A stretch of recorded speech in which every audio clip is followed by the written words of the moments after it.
or other information that the chairman was referring to, and therefore it is really impossible for us to evaluate any of the merits of what the chairman has said. But I can say this. The chairman will need to decide whether he is the chairman of an independent investigation into conduct which includes allegations of potential coordination between the Trump campaign and the Russians, or he is going to act as a surrogate of the White House because he cannot do both. And unfortunately, I think the actions of today throw great doubt into the ability of both the chairman and the committee to conduct the investigation the way it ought to be conducted. I have expressed these grave concerns with the chairman. I only learned about this the way that all of you did when the chairman briefed the press in advance of briefing his own committee members. And that is a deep, deep problem.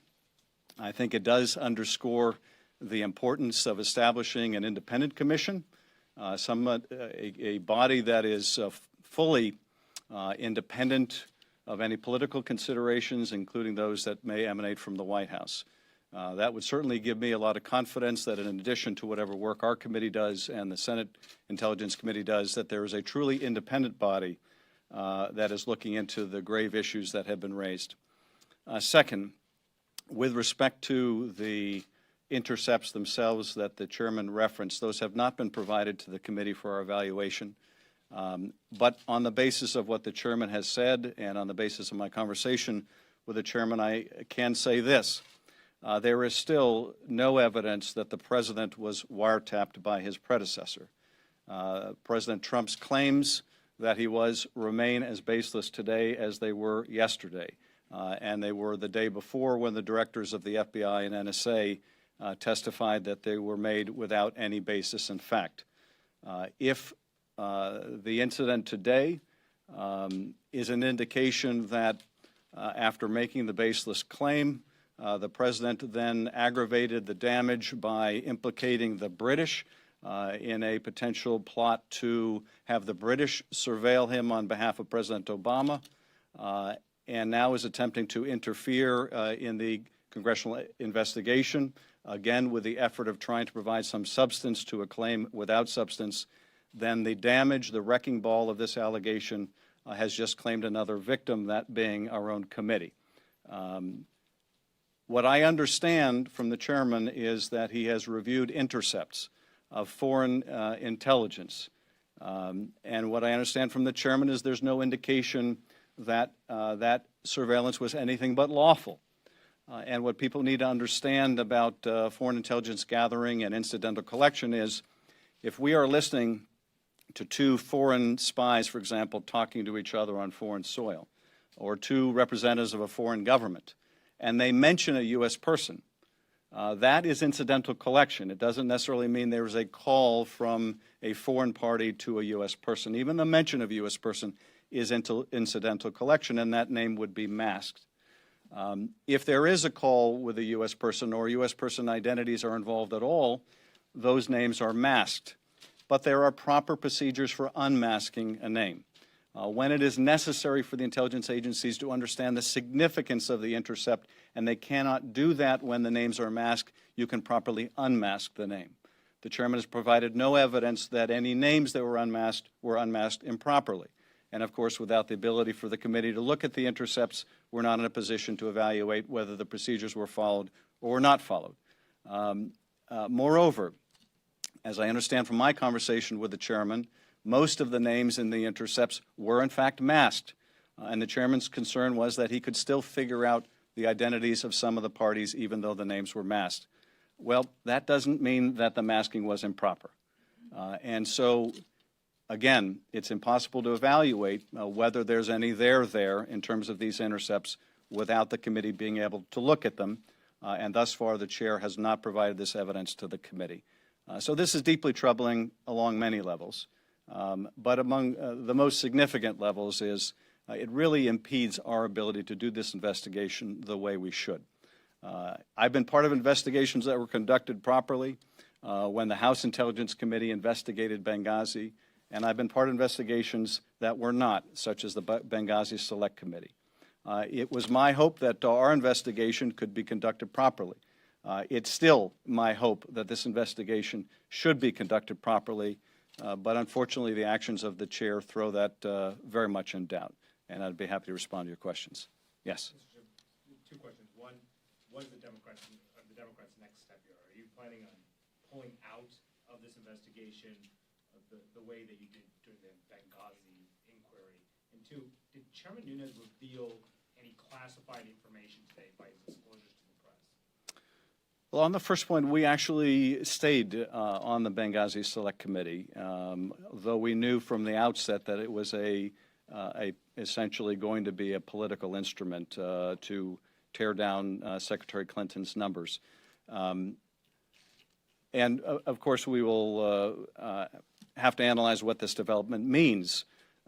I do think that if there is any chance remaining for us to conduct this investigation, we need to do it. As I said earlier in the week, we could do a tremendous service to the country if we're able to do a credible investigation and at the end of the day provide a report to the American people that has Democrats and Republicans on the same page. But if you have a chairman who is interacting with the White House and sharing information with the White House when people around the White House are the subject of the investigation and doing so before sharing it with the committee, it throws a profound doubt over whether that can be done credibly. Did Chairman Nunes reveal any classified information today? Well, it's certainly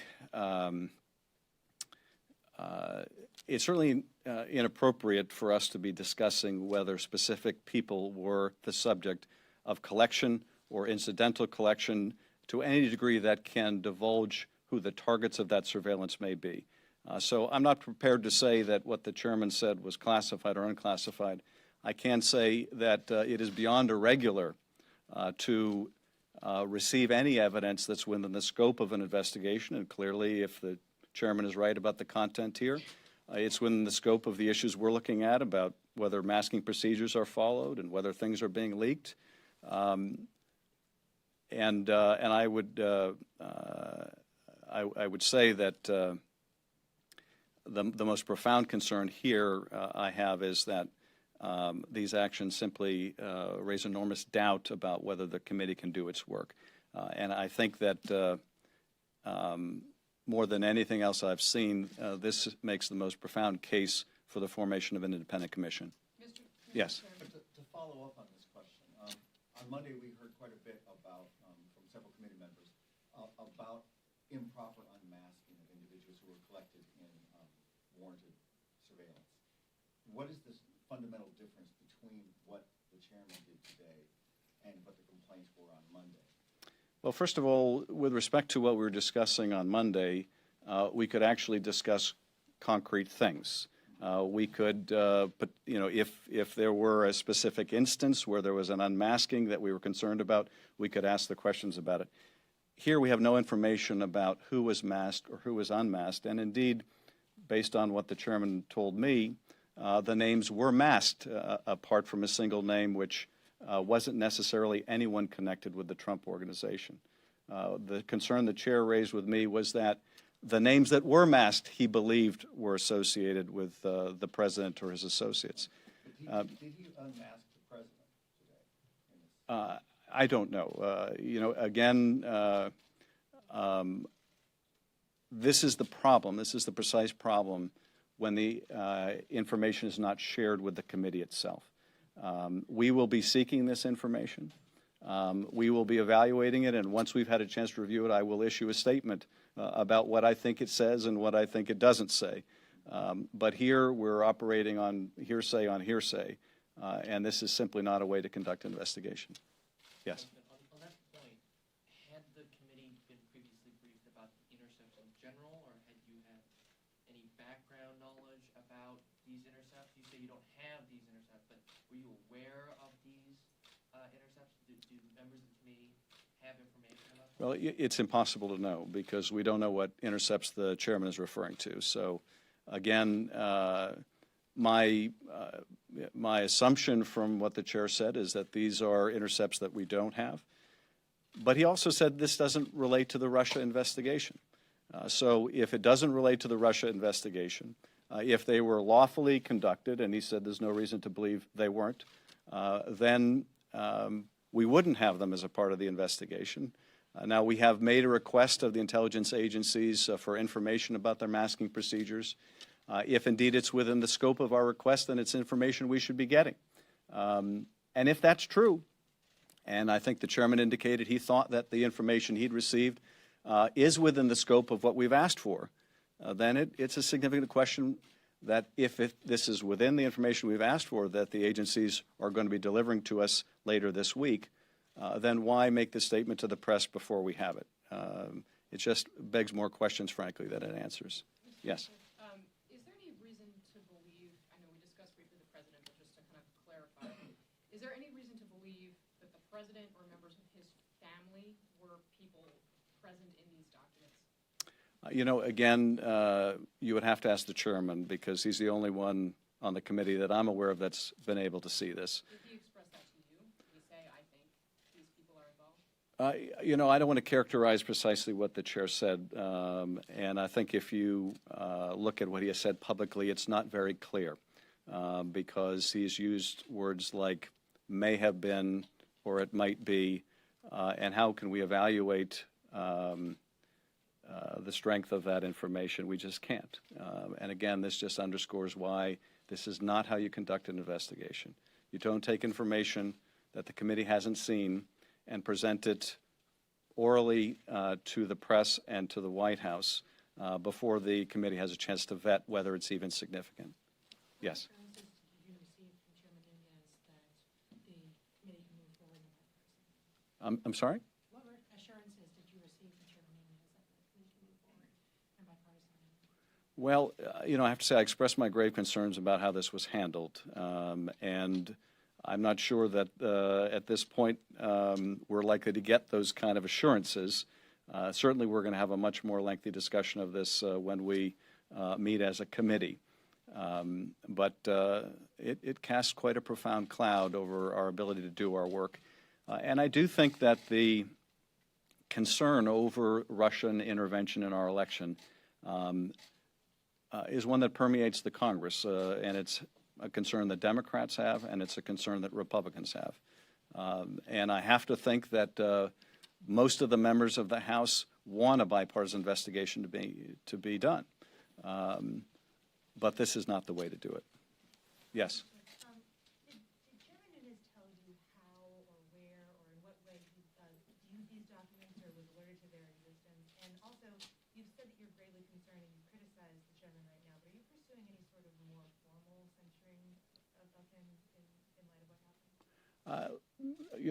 This is not a situation, I think, where you can pursue something like that. You know, we still have a very important job to do even apart from this investigation. But right now the country is counting on us because in the House of Representatives, we're the only investigation there is. If we don't do it, no one is going to do it. Now, perhaps the White House would like it that way. But the American people, I think, want there to be a credible investigation. And if we're not going to conduct it, then we need to have an independent commission do it. And if the chairman is going to continue to go to the White House rather than his own committee, there's no way we can conduct this investigation. And did he tell you how or where or what led to him being able to do these documents? You know, I don't have a lot of details on it. The most I think he was able to say is that it was shared with him alone. So it doesn't appear to have been shared even with the other Republican members of his committee. And so all of us are in the dark. And that makes what the chairman did today all the more extraordinary. Yes? Do you have any concerns about the way in which he got this information or who it might have come from? He said he doesn't have the documents in his possession, but he knows where they are. Well, you know, obviously there are a lot of questions. I mean, if this came from people within the intelligence community, then you're looking at sort of a channel for a leak to the press, which raises a whole nother category of concerns. If this is within the intelligence community, it ought to be shared with us by the intelligence community. I don't know if that's the source of it. You said he also went and called the NSA, the CIA, and I think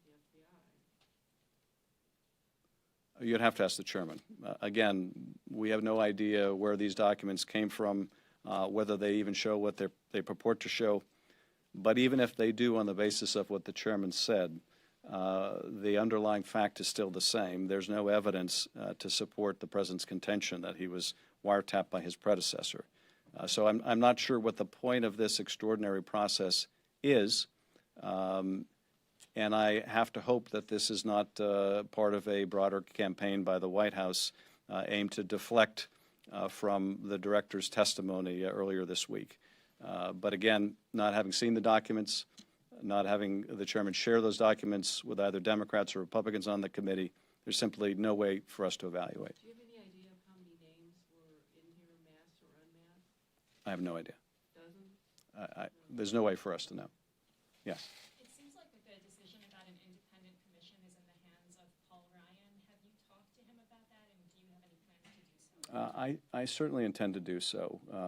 The request has been made by our minority leader, as well as the entire membership of the Democratic membership of the House of Representatives in the form of sponsorship of legislation by my colleague Eric Swalwell and Elijah Cummings. So we have certainly made it clear now for many weeks that we ought to follow the model we did after 9/11, where we do an investigation through our intelligence committees, but we also have a truly independent commission. And there are two reasons why I think the commission now is more essential than ever. The first is that a commission would have a dedicated staff and resources focused solely on this issue, and an investigation of this magnitude really justifies that kind of investment. But second, it takes it completely out of the political realm. And today's events show why that is just so essential.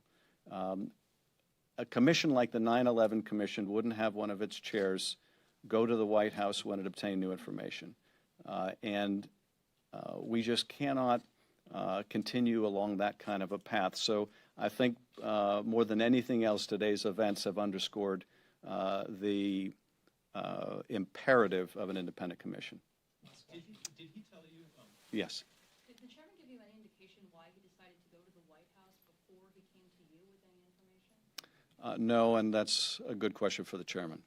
I certainly did express my concern that that is simply not a way to conduct a credible investigation. Thank you. What did he say to you in response to that? Did he tell you